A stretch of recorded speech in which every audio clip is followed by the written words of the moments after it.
হ্যাঁ, আমাদের রাসেল রানা নামে এক ভাই লিখেছেন যে জমজম কূপ ইসমাইল ইসলামের পায়ের আঘাতে সৃষ্টি হয়েছে নাকি ফেরেশতার আঘাতে সৃষ্টি হয়েছে। কিছু আলেম বলে ইসমাইল আলাইহিসসালামের পায়ের আঘাতে, আবার কিছু আলেম বলেন ফেরেশতার আঘাতে। আর বুখারীর 3364 নং হাদিসে ফেরেশতার আঘাতের কথা বলা হয়েছে।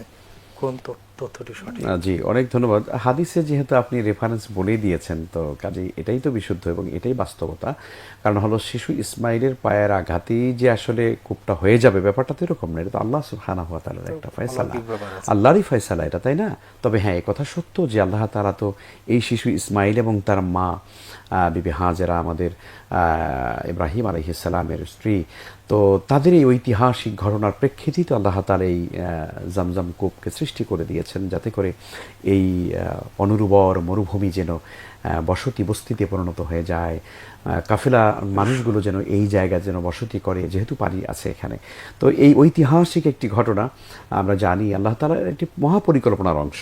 মানে ব্যাপারটা এটা এরকম নয় যে শিশু ইসমাইলের এখানে কিছুই না, আল্লাহ ফেরেশতা দিয়ে করে দিয়েছেন। তবে হ্যাঁ, যে শিশু ইসমাইলকে আল্লাহ তাআলা ঠিক এভাবেই একটি ঐতিহাসিক ঘটনার প্রত্যক্ষ ঘটনার সাক্ষী রাখবেন, প্রেক্ষাপটটা এভাবে তৈরি হবে, এটা তো আল্লাহর পরিকল্পনা।